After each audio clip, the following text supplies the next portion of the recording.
Plus, the latest on the New York family slaughtered by their cousin. Let's get started.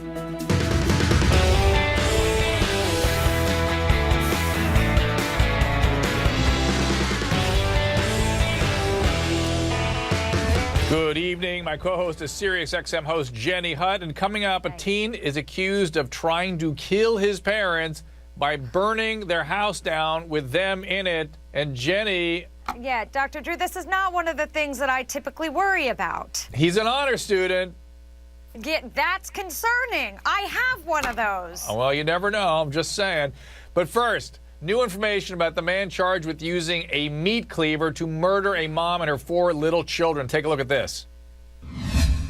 What do you have to say? The 25-year-old seen leaving the Borough Park station Sunday sporting a police jumpsuit in exchange for the bloody clothes detectives say he was wearing when he was arrested.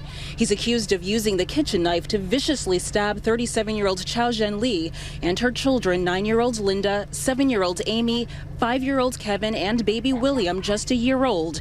Li had apparently noticed Chen had been acting strangely. Investigators say she tried contacting her husband at the restaurant where he worked Saturday night, but could not reach him. It was Li's sister and brother-in-law who would later discover the gruesome scene. Investigators are now narrowing down what may have triggered Chen to kill.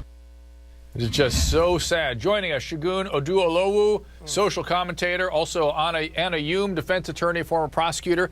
I've got HLN host Lynn Barry and Brian Copeland, KGO radio talk show host, author of Not a Genuine Black Man. Lynn, this story just, it takes your breath away when you read and see the footage. What else do we know about this man? And when you see the picture of this beautiful family, and police are saying that they actually have a confession, and the motive here, they say, is one word: jealousy. And that is so hard to imagine considering the gruesome details here. Let's keep in mind, this was a guy who was in this country illegally, had very few resources. He was apparently jealous that this family had so much, according to him.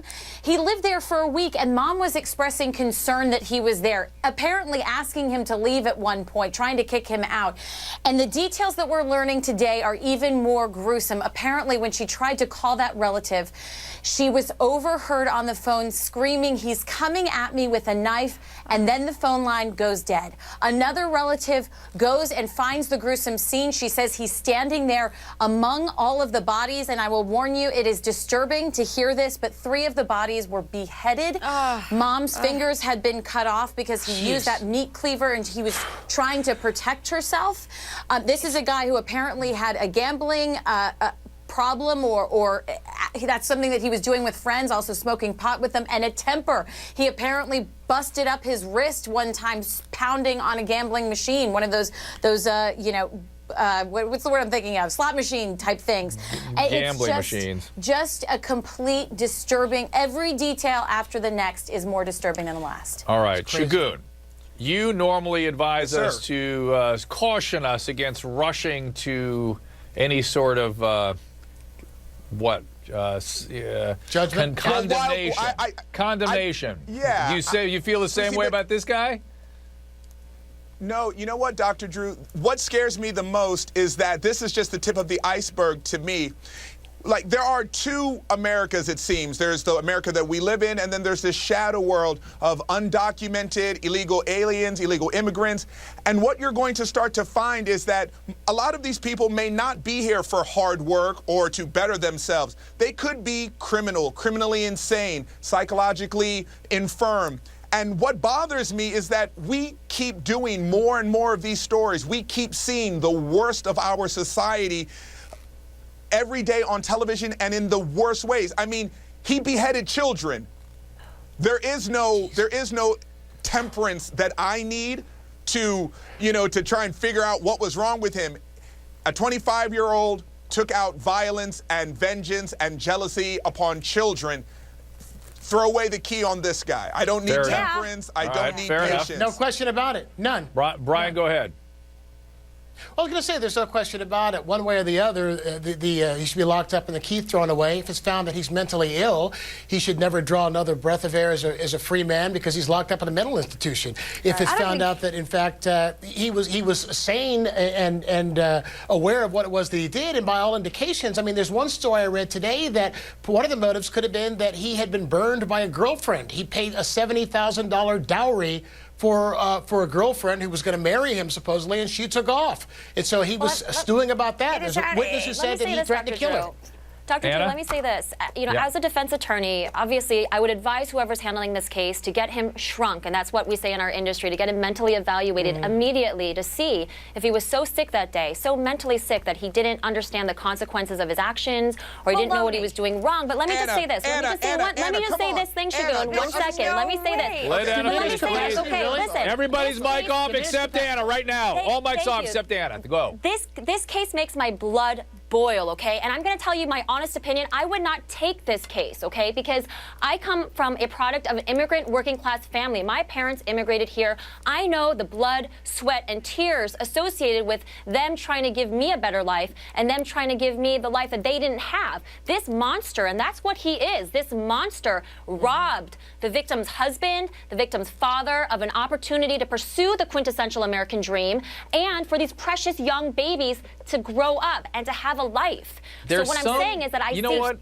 I want to say something, though. Shagun is onto something. There's some sensibility that gets violated by someone, I don't care in what condition they're in, when they're decapitating children. Right. Even an insanity defense has no meaning. Yes, I wish to God he's gotten help sooner and this hadn't happened to anybody, but once you go there, Shagun, tell me that again. Don't you agree that that's like it's some sort of threshold after which no defense is appropriate?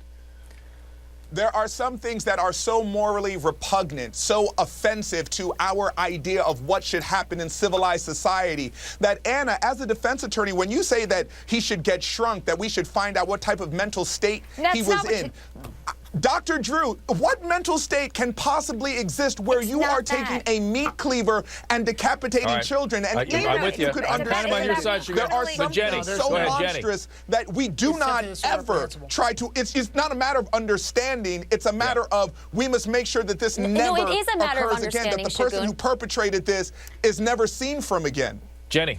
Yeah, okay, look, I think what she was saying is that if he was rendered criminally insane to make him incapable of having the mental state to knowingly commit the crime, meaning he didn't know the difference between right and wrong, perhaps there's criminal insanity. However, that's not the case here. There's just no way. This was an angry monster who violently took out children by decapitating them and cut the mother's fingers off as he's coming at her with the knife. And then the whole thing is so horrific and outrageous. Not only do we lock him up and throw away the key, we lock him up, we string him up, and I want to do all sorts of violent things to him because I'm not about stringing him up.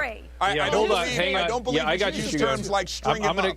I agree with you. I'm with you on that. But Anna, string him up. So Anna, here we are, Anna. We are brought to the place of, as to quote Shagun, repugnance, moral repugnance. We don't care if he didn't know right or wrong at the moment. He should have gotten help earlier. It's one thing if he sort of went wild and did something impulsive and inappropriate, but he systematically destroyed, just takes apart a family with an antecedent history of some questionable behavior. Isn't it hard to make an insanity defense for somebody like this? Well, not necessarily, Dr. Drew, because I think that that's where the doctors come in. And there is a difference. Jenny's right. There is a difference between the moral liability and the legal liability here. And once the doctors evaluate him, and if they really can say that at that time he didn't know the difference, Dr. Drew, then there could be a potential not guilty by reason of insanity defense. Now, it's not easy. Let me just say, in New York, in the last decade, there were 6,000 murders, and only 7 were successful with respect to that defense. So I'm not saying it's easy. But this is a question I have for you, Dr. Drew. Now, what if he didn't come to America? What if he was in China? Do you think he's a ticking time bomb? Do you think that something like this was capable of happening, that he had some violent tendencies that just went unnoticed, that he could have done something there? I mean, is it a matter of circumstance here that this family was so victimized by this monster? Or do you think this could have happened? Why are we trying to understand a monster?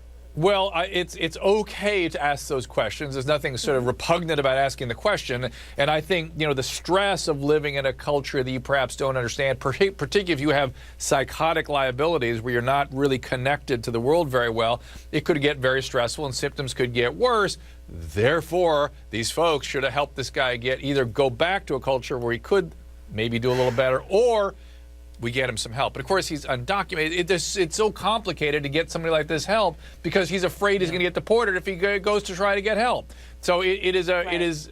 We failed on many levels on this one, but I think I am in Shagun's court on this. Is that it goes to a threshold that defies conversation. I'm going to get a behavior bureau together here to take a closer look at this guy, see if they feel any differently, and later.